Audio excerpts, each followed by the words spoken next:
আসসালামু আলাইকুম ওয়া রাহমাতুল্লাহি ওয়া বারাকাতুহু। বিসমিল্লাহির রহমানির রহিম। আলহামদুলিল্লাহ। কোন মোল্লা বা কবিরাজের কাছে যান, আমার সাথে যোগাযোগ করবেন না।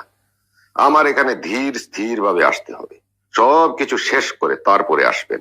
আমি আগেও বলেছি, যাদের পিঠ দেয়ালে লেগে গেছে তার মানে হচ্ছে আপনি সারা জীবন তদবিরের উপরেই ছিলেন, কোনো ফল পাননি, এখন আপনার পিঠটা দেয়ালে লেগেছে, তখনই আমার সাথে যোগাযোগ করবেন। ভিডিও দেখলেন, রিলেটেড ভিডিও হিসেবে আপনার সামনে একটা ভিডিও আসলো, আপনি দেখেই আমার এখানে হোয়াটসঅ্যাপ নাম্বার পেয়ে গেলেন, পেয়ে যোগাযোগ শুরু করে দিলেন এবং বললেন যে হুজুর আমার তো পিঠ দেয়ালে লেগে গেছে। এটা বললে হবে না, দেয়াল তো আমার পিছনেও আছে আর আমার পিঠও প্রায় লাগানোই আছে, তাই বলে কি আমার পিঠ দেয়ালে লেগে গেছে এটা বলতে পারবো? দেখুন, এই ধরনের বলবেন না। আপনারা অনেক অনেক সমস্যা নিয়ে যারা জর্জরিত আছেন তারা আমার সাথে যোগাযোগ করবেন, ভয়েস মেসেজ করে রাখবেন। এর বাইরে আমার সাথে আপনারা যোগাযোগ করার চেষ্টা করবেন না।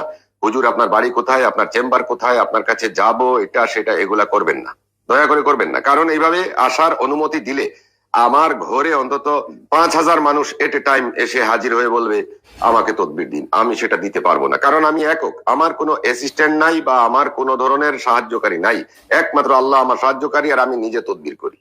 অতএব আমি একাই জবাব দিতে হবে, একাই তদবির করতে হবে, একাই রুহানি হাজিরা দেখতে হবে, একা সবকিছু করতে হবে। আপনারা সেটা বুঝতে হবে। যারা পুরাতন আছেন তারা অবশ্যই বুঝে সুঝে যোগাযোগ করবেন, আর যারা নতুন আমার এই ভিডিও দেখলেন, আগামীতে যোগাযোগ করতে হলে আমার নিয়ম অনুযায়ী যোগাযোগ করবেন।